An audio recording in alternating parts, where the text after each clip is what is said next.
Bagaimana bisa sebuah negara yang memiliki selisih kemerdekaan 2 hari saja memiliki nasib yang jauh berbeda? Selamat datang di konten edukasi episode Korea Selatan dan Indonesia.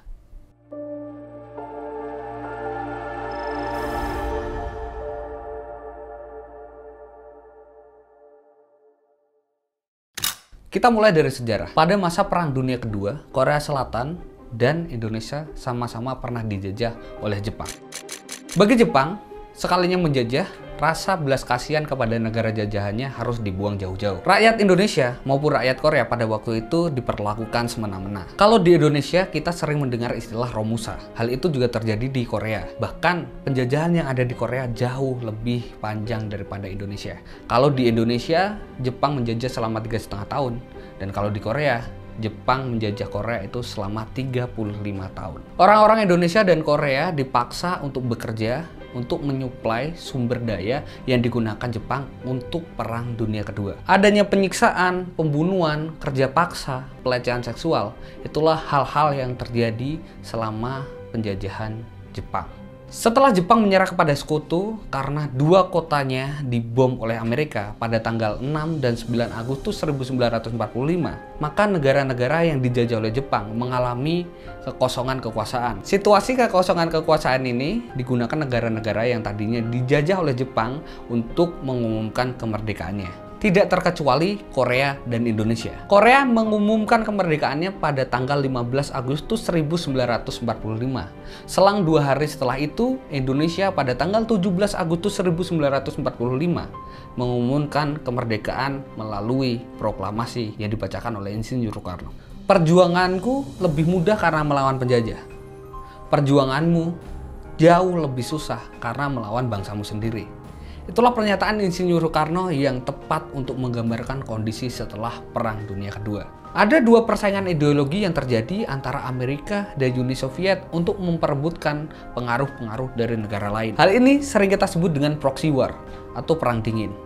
Dan salah satu dampak dari perang dingin adalah terjadinya Perang Korea. Dari sini kita bisa belajar bahwa dulunya satu bangsa yang memiliki satu kekuasaan bisa terpecah belah karena memiliki perbedaan ideologi dan perbedaan pandangan politik. Dampak yang ditimbulkan dari Perang Korea bagi Korea dan dunia adalah terbentuknya 2 negara Korea, Korea Utara dan Korea Selatan. Di mana Korea Selatan muncul sebagai negara ekonomi industri kapitalis dan Korea Utara muncul sebagai negara militer komunis. Usai Perang Korea ini, kondisi di Korea Selatan sangat memprihatinkan. Butuh waktu yang lama untuk kembali pulih seperti semula.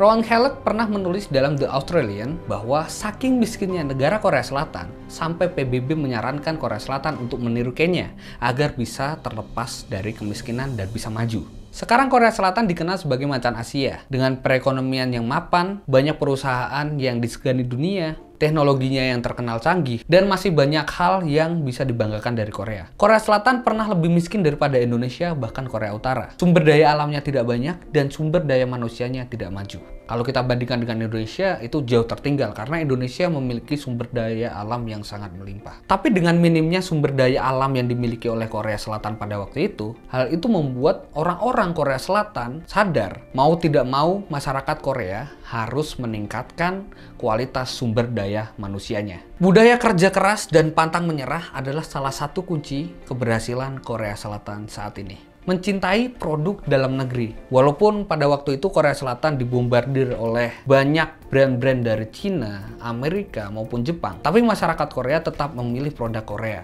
Hal ini berdampak besar kepada perekonomian Korea saat ini. Kalau kita bandingkan dengan Indonesia, hal itu jauh berbeda. Walaupun banyak campaign local pride atau cintai produk-produk Indonesia, masyarakat Indonesia tetap memilih produk-produk luar negeri karena dianggapnya lebih baik, lebih keren, dan lebih prestis. Korean Wave. Siapa yang tidak kenal dengan K-pop dan Korean drama? Korea Selatan adalah salah satu negara dari sedikit negara di dunia yang menjadikan seni dan budaya sebagai komoditas ekspor. Hal ini juga tidak terlepas dari dukungan pemerintah Korea pada awal tahun 1980-an hingga awal tahun 1990-an. Pemerintah Korea Selatan memberikan beasiswa kepada seniman-seniman dari berbagai bidang untuk belajar di Amerika dan Eropa yang bertujuan untuk meningkatkan kemampuan dan pengetahuan di bidang seni. Korean Wave inilah yang nantinya berfungsi sebagai media pengenalan Korea kepada dunia.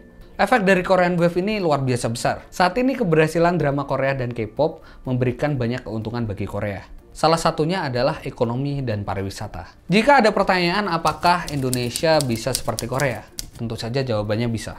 Akan tetapi untuk menjadi negara yang kuat tidak bisa mengandalkan satu sektor saja. Tidak bisa bergantung hanya kepada pemerintah atau masyarakatnya.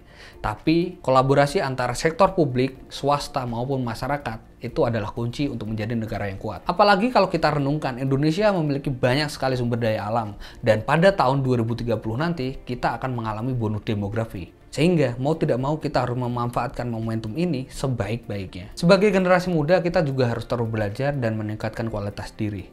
Karena baik buruknya sebuah negara dilihat dari kualitas manusianya. Terima kasih, aku Danang Sadewa dan see you.